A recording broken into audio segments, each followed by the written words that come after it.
Okay, so this episode synopsis says that Snotlout is challenging Hiccup's leadership abilities. Okay, well, that sounds like a retread of Snotlout, but, that episode was pretty good. Maybe there's something in this episode that can kind of expand on that. As long as we don't return to Wingmaiden Island! Oh, no. Go on! Piss me off and I will unleash the devil's anus on you!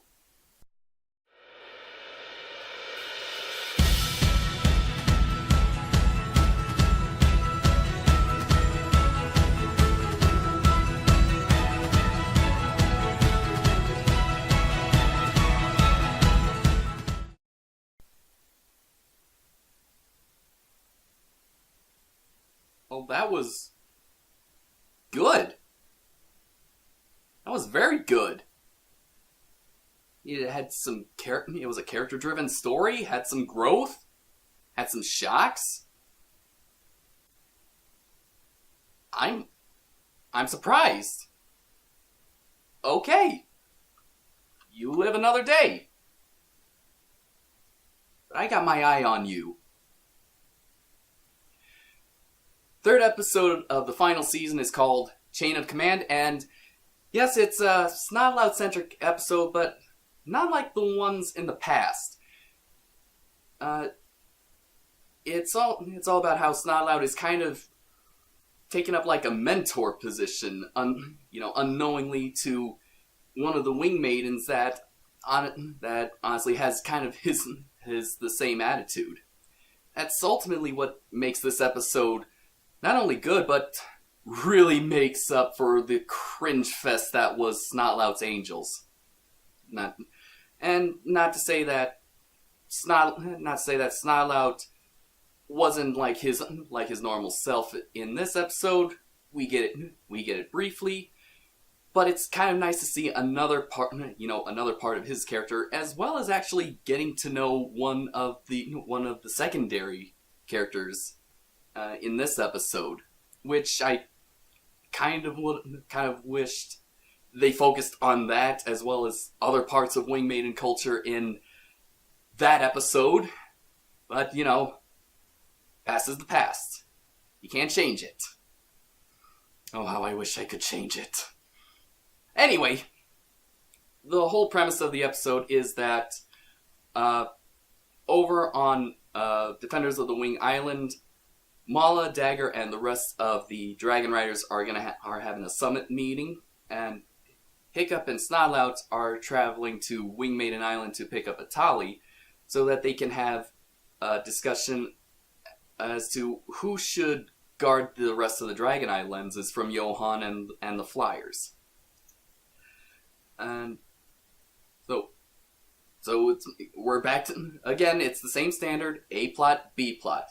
A plot is Hiccup and Snotlout and on Wing Maiden Island. B plot is focused on Defenders of the Wing Island. For an episode that is stated that where Snotlout challenges Hiccup's leadership abilities, I gotta say I wasn't seeing so much challenging, more like questioning. And very briefly, like in the first 2 minutes of the episode, and then there's nothing else. There's not much interaction between Hiccup and Snotlout after that. So I'm just gonna file that under just not very well communicated. So anyway, when they're going to get Atali, there's this one wing maiden named Minden, who is eager, is enthusiastic, wants to prove herself. Kind of, a little like almost like Scourge from Thor Ragnarok. Okay, you know what? Bad example. He was nothing like her. She was actually pretty interesting. But anyway, I digress. And so, Snotlout is kind of also having, his doubts, like, where he's on the team. And so there's, like, this connection that they both have, which is, pretty awesome. I haven't seen a lot of episodes where Snotlout makes a connection with any members of the team. Not in Defiant One, not in Tale of Two Dragons, not in Snotlout. So it was kind of refreshing to see that there was more to Snotlout than what we have been given. So Minden is like this very proud warrior who of course wants a chance to prove herself. So she kind of makes these impulsive decisions, and of course it backfires on her. One of which actually literally involves fire, where the Flyers attack the island. They set fire to the west end of the island, and Minden orders all the guards to help put it out. This turns out to be a diversion, kind of like in the last episode, and this results in Atali being injured. Hiccup, Snotlout, and the rest of the Wing Maidens hiding out in a cave in order to regroup. Minden and Snotlout kind of separate from the main group to get a Dragon Eye lens that was hidden on the island in this very beautiful shrine, which I'll get to later if I remember it. No, not a lot of organization up in here, and it doesn't go quite right. Hiccup gets captured. Minden has her moment of doubt. Snotlout pep talks her back into action, and the Wing Maidens, and the rest of the riders, as well as Dagger and Mala. Oh, I can't wait to talk about them. They group up, chase the Flyers off, and everyone agrees that Wing Maiden Island is where they should keep the Dragon Eye lenses. So that's the main story in a nutshell, and really the A plot. B plot is honestly, is very memorable, mostly because it involves a budding romance between Dagger and Mala, which honestly I don't think a lot of us saw coming. I don't know if anyone thought it was possible. Honestly, I was kind of rooting more for Throck and Mala than Dagger and Mala. But what's done is done. There are some things that you can't predict, and some things that you just can't try to change, no matter how much you want to. Anyway,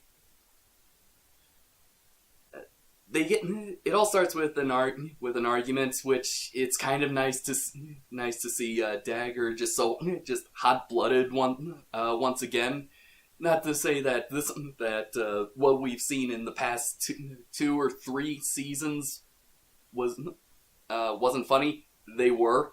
It's really great to see him like that. But like they say, old habits die hard. This pretty much motivates the twins to try to be the mediators. Yes, the twins are back. The twins are once again back on their A game. And it turns out that their idea of mediation, which involves kind of like battling on a tightrope, blind trust falls, that kind of thing, works, which even they were surprised by. And that's what starts the romance between Dagger and Mala. Hey, what do you think the shipping name would be? Would it be like Dala, Maul, Magger? I don't know, Mauler. that'd be fitting, especially for Berserker. But yeah, seeing that for the first time, I was like, "Hello, what's all this then?" And yeah, that's one of the things that I liked, and just seeing their interaction, it was cute. I'm not gonna lie. What I also liked was the interaction between Snotlout and Minden, because this was like two very similar people that are going down essentially the same road. But Snotlout has a little bit more experience, and also which we have seen before. And I especially like the pep talk, and especially the remark of how he says he's quit the Dragon Riders so many times, and by so many times I only count 3. One was in Defiant One, one was with Girl Hookbang, and the other was with Snotlout. So there might have been other times when he tried to quit, but then came back. But if you thought the romance between Dagger and Mala was shocking, you can probably imagine how shocked I was when Minden willingly kisses Snotlout on the lips. And it's like, wow.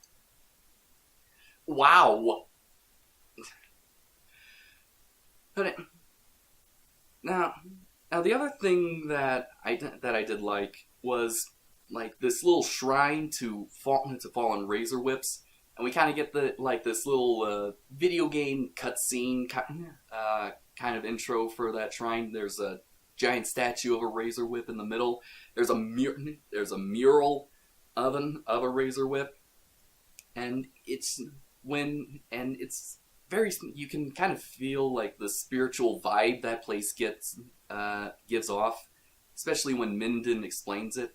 So we got a little bit of more Wing Maiden culture expanded. There was also this homage to Raiders of the Lost Ark, where Minden takes, I think, one of her armor plates, probably from that shoulder plate, puts it on the eye of the Razor Whip mural, and a light of ray is reflected to reveal where they hide a dragon lens. So, where the light comes from, because in Raiders it was from the sun at a very specific time of day. This one, it just happened. Maybe it wasn't really light reflected off the shield. Maybe they got a hold of Iron Man technology. I don't know. I guess another interesting aspect is that it introduces the concept that Krogan may have actually made a bond with his Singe tail, which again is mysterious, because we all know that these dragons aren't willingly letting these hunters fly on them. They're captured and they're being forced to do that. So why the Singe tail would actually rescue his captor is a mystery. Maybe it'll be explained later on. Otherwise, that would just be a plot thread that goes nowhere, and that would greatly irk me. I guess if I had to poke fun at one aspect, it was when Hiccup asks Minden if she's ever seen a dragon eye lens,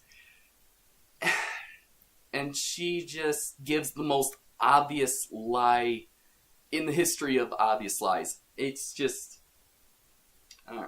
so yeah, it's obvious. That's the one. That's just something that annoys me, because it was obvious to us, and apparently not obvious to Hiccup, even though he's I'm sure he has experience in people lying to him.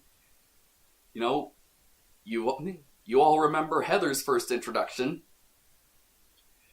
I know.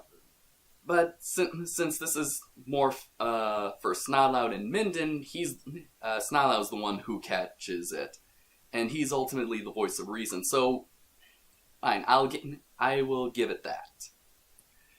But overall, Chain of Command was very good. It actually made up for how cringy Snotlout's Angels was.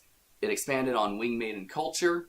We got some shocks along the way. We got some character growth from a background character who's now become more of a secondary character. And